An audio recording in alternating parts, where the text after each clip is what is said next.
दोस्तों नमस्कार, मैं जगन्नाथ गौतम देश रोजाना यूट्यूब मंच पर आपका स्वागत है।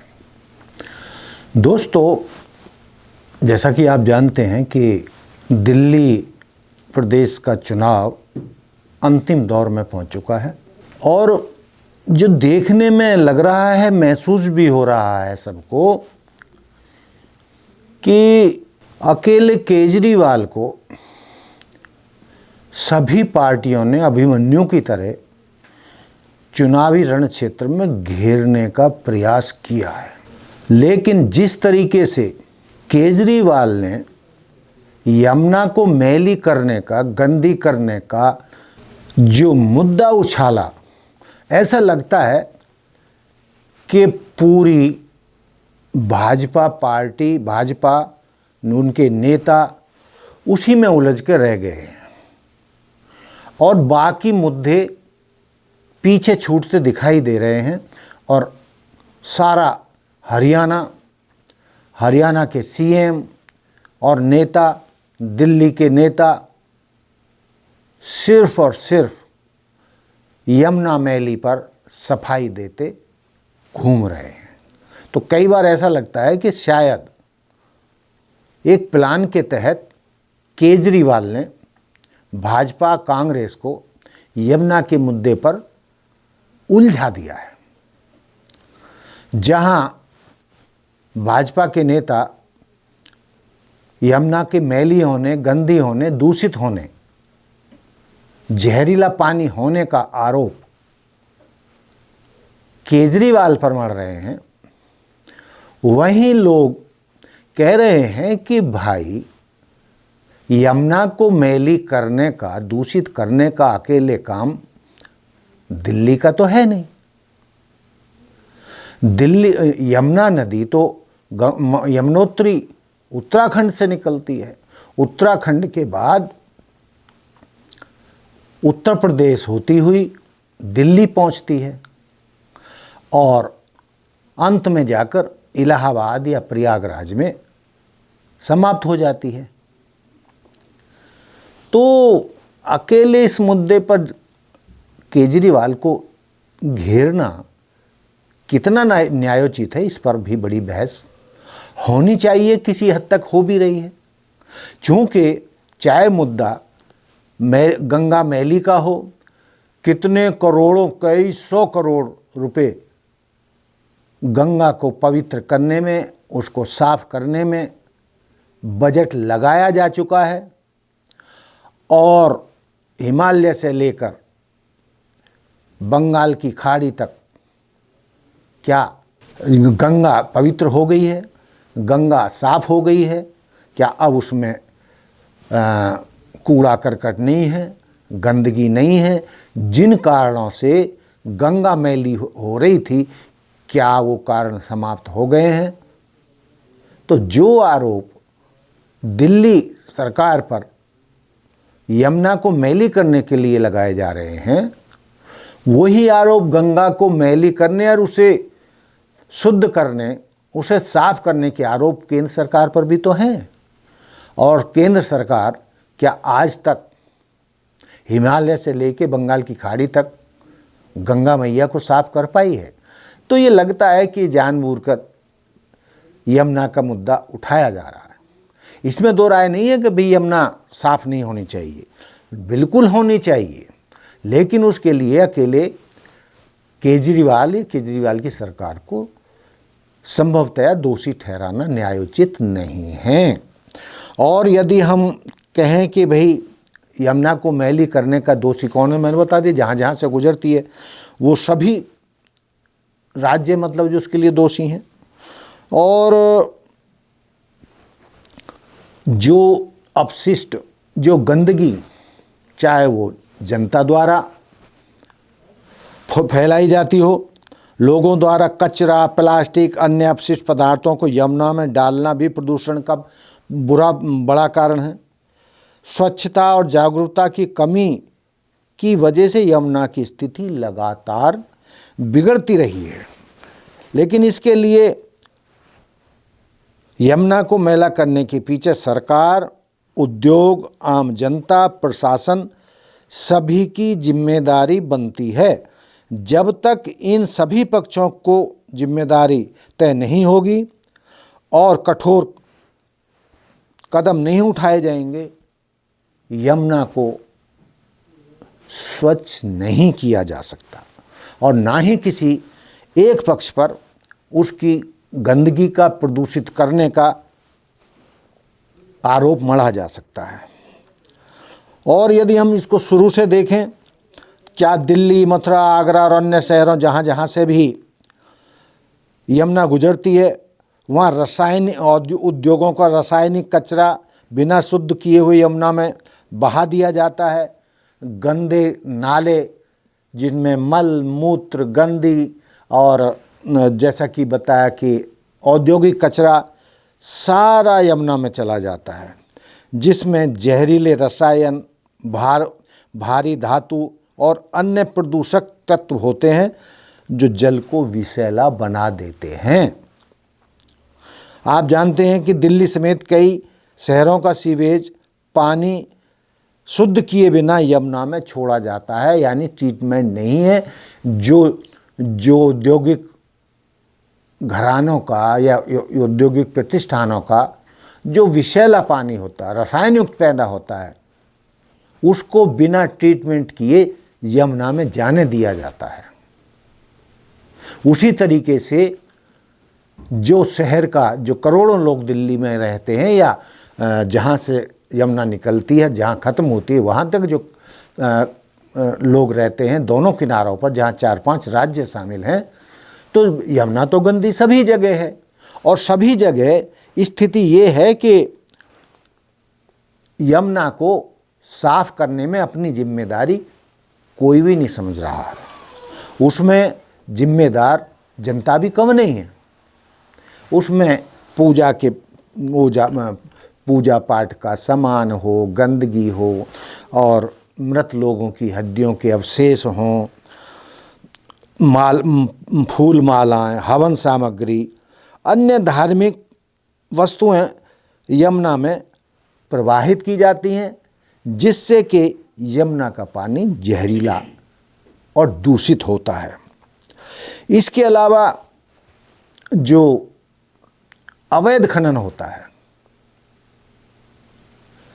जो रेत माफिया जो अवैध खनन करते हैं, उससे जो अतिक्रमण होता है और वो दाएं बाएं नदी होती रहती है, उसका प्रवाह बदलता रहता है, वो भी एक बड़ा कारण है कि निश्चित रूप से सफाई करने में उसको परेशानी होती है। लेकिन हम ऐसा नहीं कह रहे हैं कि इसके लिए कुछ प्रयास नहीं किए गए। सरकार द्वारा कई योजनाएं शुरू की गई कि जैसे यमुना एक्शन प्लान, लेकिन प्रभावी क्रियान्वयन न होने के कारण यमुना की स्थिति में कोई बड़ा सुधार नहीं हुआ है और इसके लिए किसी एक व्यक्ति को या दिल्ली की सरकार को दोषी नहीं ठहराया जा सकता। सवाल ये है कि आखिर ये यमुना साफ हो तो कैसे हो? तो ये तभी हो सकता है कि शासन प्रशासन जो यमुना की सफाई के लिए गंदे नालों या औद्योगिक कचरा या औद्योगिक रसायन युक्त जहरीला पानी यमुना में बहकर आता है, जहाँ से भी आता है, उसको ट्रीटमेंट करने के बाद ही यमुना में जाने दिया जाए। और उसी तरीके से जो नाले, सैकड़ों नाले, चाहे बरसात का मौसम हो चाहे सामान्य मौसम हो, सीवेज का पानी जो जहरीला होता है वो सारा का सारा यमुना में जाता है। तो लोग अपने आप ये जिम्मेदारी क्यों नहीं समझते हैं? अकेले किसी भी सरकार के द्वारा या सरकार के कंधों पर रखकर बंदूक नहीं चलाई जा सकती। इसमें जो अपने अपने हिस्से का यमुना को शुद्ध करने का जिम्मा जनता को, औद्योगिक घरानों को, शासन प्रशासन को और सरकार द्वारा जो पैसा यमुना एक्शन प्लान के लिए लगाया गया है उस पर ये देखने का, उसमें सही मायने में जो पैसा लगाया गया है उससे कितना फ़ायदा हुआ है, और वो पैसा करोड़ों रुपया जो खर्च किया गया यमुना एक्शन प्लान में, क्या वाकई में सचमुच यमुना की स्वच्छता में वो खर्च हुआ है या उसकी बंदरबाट हो गई है, कितने प्रतिशत पैसा जो है बंदरबाट में गया है। इस चीज़ की भी, यमुना एक्शन प्लान की भी जांच होनी चाहिए, और दोषियों को, जिन्होंने यमुना एक्शन प्लान का पैसा हड़पा है और पूरा पैसा यमुना को साफ करने में नहीं लगाया गया है, वो जो है उसकी जांच हो और दोषियों को कड़ा दंड दिया जाए, और सब मिलकर यमुना को स्वच्छ रखने के काम में अपनी महती जिम्मेदारी पूरी करें। उसके लिए ज़रूरी है कि जनता किसी भी तरीके का कूड़ा कचरा, धार्मिक अनुष्ठान से बचा हुआ कचरा या जो किसी भी व्यक्ति के मरने के बाद जो फूल होते हैं, हड्डियाँ होती हैं, राख, वो सब उसमें ना बहाएं।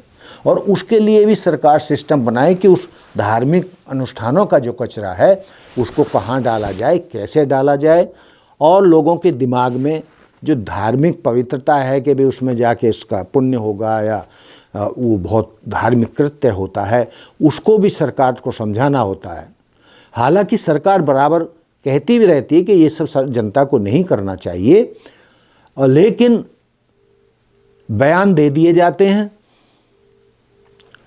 लेकिन जो लोग यमुना को गंदी कर रहे हैं उन पर कोई एक्शन नहीं लिया जाता। जब तक एक्शन नहीं होगा, जब तक लोगों के दिलो दिमाग में ये नहीं बिठाया जाएगा कि ये जो नदियां हैं ये हमें जीवन देती हैं, जल देती हैं, और जल के बिना जीवन अधूरा है, आदमी समाप्त हो जाएगा, और इन नदियों के माध्यम से ही हमें पीने के लिए, नहाने के लिए, धोने के लिए, हर किस्म के लिए जल मिलता है। ये हम कब समझेंगे? और ये जिम्मेदारी न केवल सरकार पर बल्कि हर एक किसी को निभानी पड़ेगी। बेशक दिल्ली के चुनावों में ये बड़ा मुद्दा बन गया है, और हम भी मान रहे हैं और कई लोग मान रहे हैं कि इस मामले में शायद केजरीवाल भाजपा कांग्रेस पर भारी पड़ते नज़र आ रहे हैं, और लगता है कि केजरीवाल ने पूरी जनता को, पूरे हरियाणा के नेताओं को यमुना मैली के मुद्दे पर उलझा दिया है, और हरियाणा, दिल्ली के सभी नेता पानी को पी कर, हरियाणा के मुख्यमंत्री पानी को पीकर बता रहे हैं कि हरियाणा में बिल्कुल शुद्ध यमुना है, और भी नेता हैं। तो ये मुद्दा मुझे लगता है कि भाजपा कांग्रेस को, विशेषकर भाजपा को भारी पड़ सकता है, और केजरीवाल इस मुद्दे पर भाजपा को उलझाकर पतली गली से निकल रहे हैं, और अपने जो दूसरे मुद्दे हैं उन मुद्दों को जनता तक ले जाकर अपनी बात समझाने में शायद कामयाब हो रहे हैं। कितने वो कामयाब हो रहे हैं या होंगे, ये तो चुनाव के नतीजों के बाद ही पता चलेगा। लेकिन जिस तरीके से पूरे हरियाणा के नेता, चूँकि हरियाणा दिल्ली चारों तरफ से, 3 कोनों से तो कम से कम हरियाणा से घिरी हुई है, इसीलिए भाजपा नेतृत्व ने हरियाणा के नेताओं को दिल्ली जिताने का बड़ा काम सौंपा हुआ है। लेकिन हरियाणा के नेता क्या भाजपा को दिल्ली जिता पाएंगे? ये एक यक्ष प्रश्न है, इसका जवाब तो प्रदेश की जनता ही देगी। अब यमुना का मुद्दा किस पर भारी पड़ता है, ये भी भविष्य के गर्भ में छिपा हुआ है। लेकिन जानकार मानते हैं कि इस मुद्दे पर भाजपा केजरीवाल को झुकाने में या अपने मकसद में कामयाब होती उतनी नज़र नहीं आ रही है जितना उसने सोचा था। तो दोस्तों, देखते रहिए देश रोजाना। हमारे साथ जुड़े रहने के लिए सब्सक्राइब करें देश रोजाना के YouTube चैनल को और नई वीडियो की नोटिफिकेशन पाने के लिए बेल आइकन जरूर दबाएं। अगर आप ये वीडियो Facebook या Instagram पर देख रहे हैं तो पेज को लाइक और फॉलो जरूर करें और ज्यादा से ज्यादा शेयर करें।